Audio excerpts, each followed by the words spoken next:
Hey, good morning, guys. We're going to try this for the third time now because my Wi-Fi kept dropping. So my apologies if you've watched this redundantly. But this morning I was talking about change, and I wanted to take a moment and just drop a couple of thoughts with you. So as we think about change in our lives, I think there's two ways to approach it. We can either let change happen in our lives to us, or we can be proactive and we can initiate change so that way we can try to guide the outcome and manifest the end result that we want. Change is scary. It's uncomfortable, but it's inevitable. It's going to happen regardless of whether or not you want to allow it to or not. If I think back to my own life, being the youngest of 12 kids and coming from a background that was rich in many ways and poor in others, we had a lot of activity, and change was a constant throughout my life. If I look at my career, my professional career, I spent many, many years with Costco wholesale, high school and college, and accelerated to the point where I was in management, executive management, and thought that I would be there, that I would probably still be there today, and this is 20 some years ago. But I had to get out of my comfort zone and make a change, and I changed and went to work for AT&T, and quickly took a pay cut to go work with them, although at that time I continued to work hard and I excelled. I climbed the ranks, I moved divisions, I got promotions and became executive at AT&T, and was sitting on top of the world making a lot of money. And then somebody else approached me and said, hey, maybe you should go work for this other company in a different industry that I'd ever been in. And again, it was scary. And I'm not the one who was accustomed to making change. I was more of find my niche, find my comfort level, and as long as it had insurance and 401k and I made a good paycheck, I would stay with them and I would continue to ride it out. And in 2006, a world of change.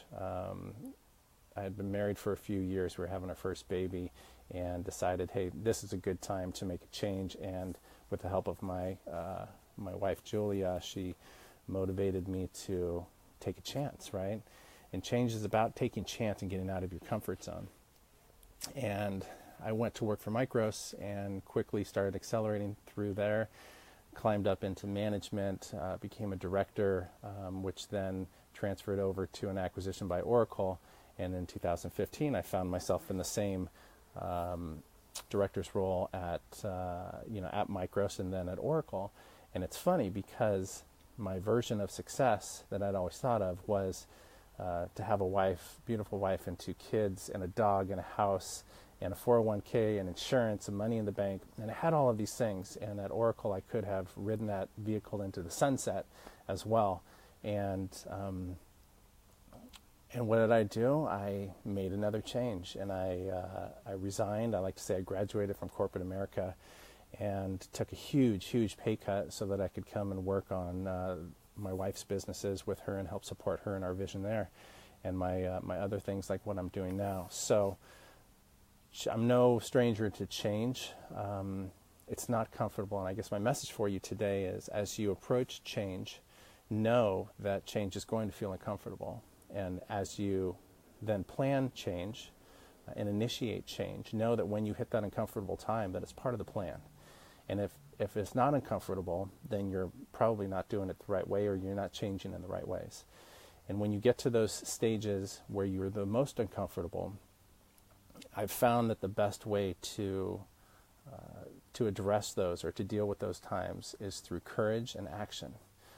Have courage that the change that you're initiating is going to create some better version of you or where you're at today or your situation. And action is something that will always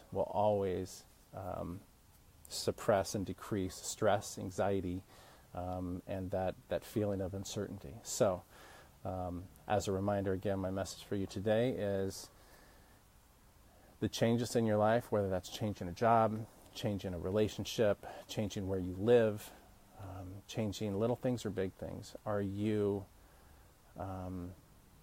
waiting for change to happen and then reacting to it? or are you initiating that change so that you can then create the outcome that you want? My hope is that you're initiating change, even in small ways, so that way then you can get the practice under your belt so that you can create bigger change. I hope you have a great day, and I hope you enjoyed this video. Thanks.